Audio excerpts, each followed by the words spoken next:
lead forms. So talk to me a little bit about that, because there's some, I think there's more confusion than there is opinions on lead forms. So help me clear up what a lead form is, and then what your thoughts are on lead forms. Yeah, so a lead form, what a lead form is, it is a form right on Facebook. When you click on an ad, instead of taking you to a new URL, it just opens up right there on Facebook. You're still on Facebook. Hold on really quick for everybody. So a new URL, meaning like take you to a landing page, take you to a website, take you off of Facebook into another place. Okay. Yes. Back in. And you can fill out the form right there, submit your information. When you exit out, you're still on Facebook. And so Facebook likes to promote these a little bit more because Facebook wants to keep people on Facebook. The challenges that come up with some members are that they don't get as qualified leads from lead forms. And it is true. Your information auto-populates in a lead form. It's very easy. Yeah, if you've ever filled out a lead form before, it auto-populates. So if it was a year ago you filled one out, and now you're just filling one out again, and you have the wrong phone number in there, and you don't check that, it's going to submit, or the wrong email address. And so that's something that comes up, and that's something that some people can't get over, and they want to go back to a landing page. For Mark and a lot of other of some of my perfect members, I never hear about that from them. Yeah. I say, well, you have their first name and last name. Reach out. No phone number, no problem. Go look at them up on Facebook or Instagram. Reach out to them that way. Or, do they have an email address? Keep in front of them through that avenue and ask for a phone number eventually.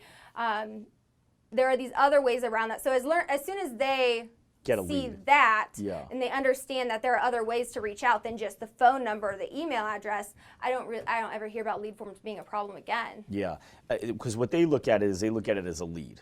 And yeah, the phone number might be wrong, or the phone number's right, but the email might be wrong, or whatever it is. But a lead, if you think about like in the police world, detective world, a lead is not a step away from solving a case. A lead's a step towards solving a case. It's like your first step. We got a lead. What do you have? We have hair. Okay, great. Case dismissed. He did it. Like there's a lot more we still have to do, right? And so with a lead, in marketing, it's the same thing. The lead isn't like, okay, cool, we just got a name. It looks like we're about to get another member. No, it doesn't mean that. It means you're about to get to work now. And so if that phone number is wrong, like Mark does, he goes, okay, cool, let's do the email address. If the email is wrong, what's their name? Let's find them on Facebook. Yeah.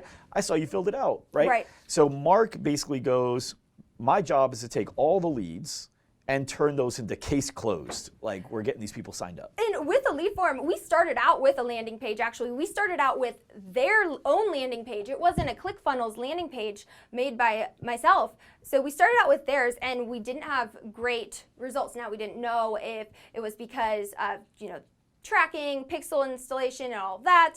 So I made a ClickFunnels landing page that looked almost identical to their landing pages they were using. We started using that. So now I could confirm tracking is working, but we're still just not hitting our lead gen goals. So by switching to a lead form, we cut cost per leads in half. Wow, that's pretty good. So even if the qualification of those leads, because they're wrong, is 20% lower, you may feel like, oh, the other ones were better because 100% of them were at least good. Now it's like 20% of them are bad.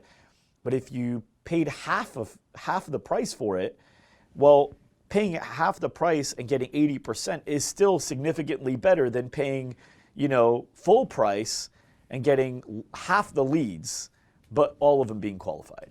Right. So I think it's just a matter of, I think people just have to really pay attention to their numbers. When you pay attention, and he's a numbers guy. Yeah. When you pay, you learn that. When he's a numbers guy. When you pay attention to the numbers don't lie, and all truth will come out in the numbers. With that, he's a numbers guy. So how are your calls structured? So our calls are structured. I give myself 1 to 2 minutes to run through the metrics. I send them metrics ahead of time. Now, they're a little bit different because they're on so many different platforms that we can't build a dashboard for at the moment. So they have their dashboards made for Facebook and Instagram where they can track the metrics there. So I don't email those over, but I break down, Google Display and YouTube and Waze and all of that. So they have the metrics ahead of time. And now if there's ahead of time, meaning just before you guys get on the call? Oh yeah, right before our call. I'll send those over. And so then we hop on our call, and anything that needs to be talked about within those metrics, maybe we improved our results on YouTube this past week versus the week before. I will highlight that really quickly and just do quick highlights. If something's underperforming, maybe quickly highlight what I'm going to do to see that pick up. Things like that. So I don't spend long going through metrics. I'd say a minute to 2 minutes max if we're really going through a challenge. Okay. And then they do the rest of the talking and questions. They have and they're not the only ones like this. People come prepared with questions, things they want to talk about. Paul David at Parisi, every single call, I need to start allocating more or just talking to him more because we schedule 15 minutes and our calls go 30 minutes every single time because he has so many ideas and so many things, to work on inside of his business. He wants to open up another location, so we're talking about that. We're planning future campaigns, and so they do most of the talking. Another thing that makes these calls so great is I can't say that Mark has ever missed a call. Paul's never missed his weekly call. I start associating these days of the week with people because they religiously make their calls, and we have great calls every time. For instance, Harry at Soldier Fit, he's been with us over, I think, 3 years. He's been working with me for, I think we're going on 2 years. Okay. Every Tuesday, we talk, and he has never missed a call. Really? Wait, so you have people miss calls? I mean, how? Because as a joke, because I know it happens. I know you're wanting to be nice to the people listening that are your clients.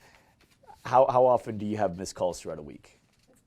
It's 2 or 3 a week, which isn't That's actually bad. not that bad. It's really That's not bad because when they start missing, I start saying, do we need to reschedule? It's not going to work. I mean, okay. So I don't let that go on for too long. Any of these people that never miss their calls, they're texting me ahead of time asking to reschedule or letting me know that we need to reschedule. And so, I start relating these days to people. So Tuesdays are for Harry, Mondays are for Mark, Wednesdays are for Paul. And so I roll through these metrics so quickly because they have already invested their time into understanding the metrics. Okay. So when you say we talk about ideas and so how do you round up the call? So let's say we just finished, we talked about some of the ideas, things that we're going to move forward on, things that we're not going to move forward on. Okay, how does the call close, and then what do you do after? Do you send them a recap or anything? How does it work? Right, so they're doing a lot of the talking. I am taking down notes of things I can follow up on, resources. So, you want to open an additional location. You're looking for, potential reach in this area of San Diego or Scottsdale. I'm going to follow up with you on the demographics in that area. I can simply look that up in Facebook at a 5-mile radius around this location you're looking at. Okay.